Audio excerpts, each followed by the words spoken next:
Hi, I'm First Lieutenant David Eunis. I'm the Communications Officer for the 411th Civil Affairs Battalion, and I've served 4 years in the Army Reserves.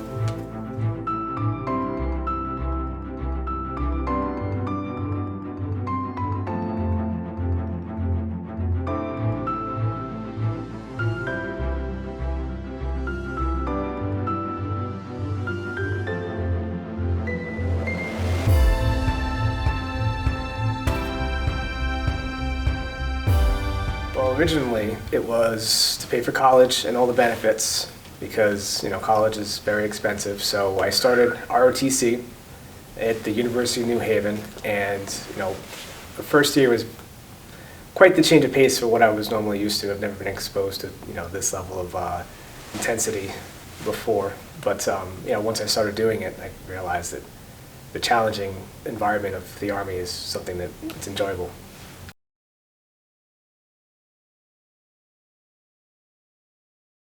My proudest career accomplishment was with my last unit. I just commissioned as a lieutenant, as a second lieutenant. I got out of the basic officer leadership course.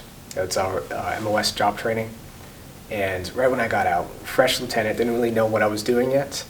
I was tasked with being the unit movement officer for our deployment, which was in 3 months. So not knowing how to do it, not knowing how to do knowing the logistics of how to move an entire unit and all of its people overseas to the Middle East was probably one of the biggest challenges of my life. And being able to push myself to what my limit was then and overcoming it and, successfully accomplishing something that difficult was something that I'm proud of and that I admire.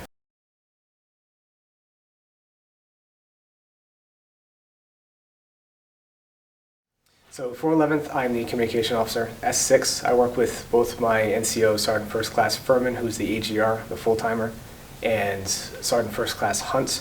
We build and establish both radio networks as well as digital networks, right? So we troubleshoot and do a lot of help desk for the 411 staff and all the companies below. We build the command posts of the future platforms, which are mission command platforms that give the commanders the tools that they need to assess situations on a digital network. So we deploy and establish those means of communication.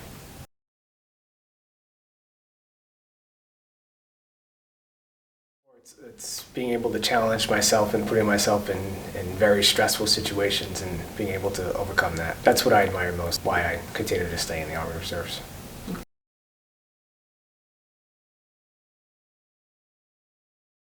Three things I couldn't live without. One, definitely being coffee, because I'm a totally different person without coffee. If coffee didn't exist, I probably would have been kicked out of the Army a long time ago. So that's what keeps me moving and not sleeping. Two, definitely cheesecake is a guilty pleasure of mine, so I'll be looking forward to, after a hard day's work, having a bit of dessert. It's great. And physical fitness, usually I go to the gym every day, so being able to get all the stresses of life out at the gym, those three things are probably my most desired. I'll take summer year-round, every day of the week. So, I would love to move down south at some point. New England. I grew up here from Rhode Island, so I'm very used to the winter, and I'm very much over it. So, summer is the best time of the year. Florida's usually the place to go. I don't know if Florida would be the place I'd want to go, but somewhere nice and warm. Maybe the Carolinas. One day I want to move down south, buy a boat, and just live by the water. So, I don't want to do that for only 3 months out of the year in New England, so.